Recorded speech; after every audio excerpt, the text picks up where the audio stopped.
26वां अध्याय। राजा पुरज्जन का शिकार, खेलने वन में जाना और रानी का कुपित होना। श्री नारद जी कहते हैं, राजन, एक दिन राजा पुरज्जन अपना विशाल धनुष, सोने का कवच और अक्षय तरकस धारण कर अपने 11वें सेनापति के साथ 5 घोड़ों के शीघ्रगामी रथ में बैठकर पंचप्रस्थ नाम के वन में गया। उस रथ में 2 ईशादंड, बम, 2 पहिए, 1 धुरी, 3 ध्वजदंड, 5 डोरियां, 1 लगाम, 1 सारथी, 1 बैठने का स्थान, 2 जुए, 5 आयुध और 7 आवरण थे। वह 5 प्रकार की चालों से चलता था तथा उसका साज बाज सब सुनहरा था। यद्यपि राजा के लिए अपनी प्रिया को क्षण भर भी छोड़ना कठिन था, किंतु उस दिन उसे शिकार का ऐसा शौक लगा कि उसकी भी परवाह न करके वह गर्व से धनुष बाण उठाकर आखेट करने लगा। इस समय आसुरी वृद्धि बढ़ जाने से उसका चित्त बड़ा कठोर और दया शून्य हो गया था। इससे उसने अपने तीखे बाणों से बहुत से निर्दोष जंगली जानवरों का वध कर डाला। जिसकी मांस में अत्यंत आसक्ति हो, वह राजा केवल शास्त्र प्रदर्शित कर्मों के लिए वन में जाकर आवश्यकता अनुसार अनिषिद्ध पशुओं का वध करे, व्यर्थ पशु हिंसा न करे।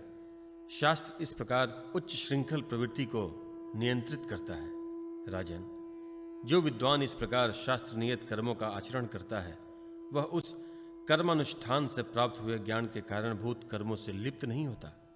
नहीं तो मनमाना कर्म करने से मनुष्य अभिमान से वशीभूत होकर कर्मों में बंध जाता है तथा गुण प्रवाह रूप संचार चक्र में पड़कर विवेक बुद्धि के नष्ट हो जाने से अधम योनियों में जन्म लेता है।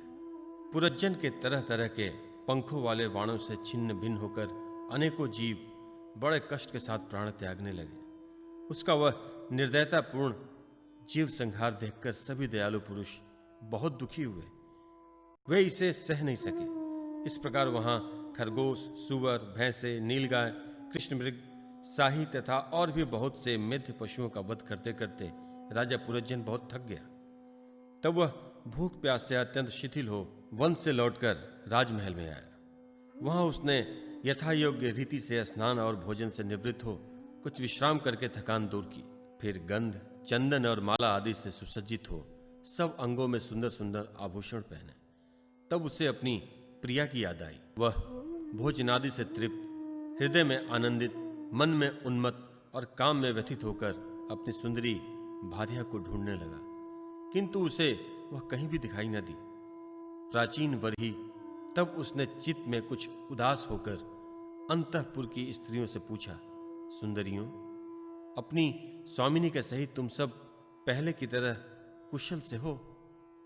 क्या कारण है आज इस घर की संपत्ति पहले जैसी सुहावनी नहीं जान पड़ती? घर में माता अथवा पति परायण भाई हो तो वह घर बिना पहिए के रथ के समान हो जाता है। फिर उसमें कौन बुद्धिमान दीन पुरुषों के समान रहना पसंद करेगा? अतः बताओ, वह सुंदरी कहाँ है जो दुख समुद्र में डूबने पर मेरी विवेक बुद्धि को पद पद पर जागृत करके मुझे उस संकट से उबार लेती है? स्त्रियों ने कहा, नरनाथ, मालूम नहीं आज आपकी प्रिया क्या ठानी है। शत्रु दमन देखी हुए बिना बिछौने के पृथ्वी पर ही पड़ी हुई है। श्री नारद जी कहते हैं, राजन, उस स्त्री के संग से राजा पुरज्जन का विवेक नष्ट हो चुका था। इसलिए अपनी रानी को पृथ्वी पर अस्त व्यस्त अवस्था में पड़ी देखकर वह अत्यंत व्याकुल हो गया। उसने दुखित हृदय से उसे मधुर वचनों द्वारा बहुत कुछ समझाया, किंतु उसे अपनी प्रेयसी के अंदर अपने प्रति प्रणय कोपता कोई चिन्ह नहीं दिखाई दिया। वह मानने में भी बहुत कुशल था। इसलिए अब पुरज्जन ने उसे धीरे धीरे मनाना आरंभ किया। उसने पहले उसके चरण छुए और फिर गोद में बिठाकर बड़े प्यार से कहने लगा। पुरज्जन बोला, सुंदरी, वे सेवक तो निश्चय ही बड़े अभागे हैं जिसके अपराध का स्वामी उन्हें अपना समझकर शिक्षा के लिए उचित दंड नहीं देते। सेवक को दिया हुआ स्वामी का दंड तो उस पर बड़ा अनुग्रह ही होता है। जो मूर्ख है उन्हीं को क्रोध के कारण अपने हितकारी स्वामी के किए हुए उस उपकार का पता नहीं चलता। सुंदर दंतावली और मनोहर भौवे से शोभा पाने वाली मनस्विनी, अब यह क्रोध दूर करो और एक बार मुझे अपना समझकर प्रणय भार तथा लज्जा से झुका हुआ एवं मधुर मुस्कानमयी चितवन से सुशोभित अपना मनोहर मुखड़ा दिखाओ। अहो, भ्रमर पंक्ति के समान नीली, अलकावली, उन्नत नासिका और सुमधुर वाणी के कारण तुम्हारा वह मुखारबिंद कैसा मनमोहक जान पड़ता है। वीर पत्नी, यदि किसी दूसरे ने तुम्हारा कोई अपराध किया हो तो उसे बताओ। यदि वह अपराधी ब्राह्मण कुल का नहीं है तो मैं उसे अभी दंड देता हूं।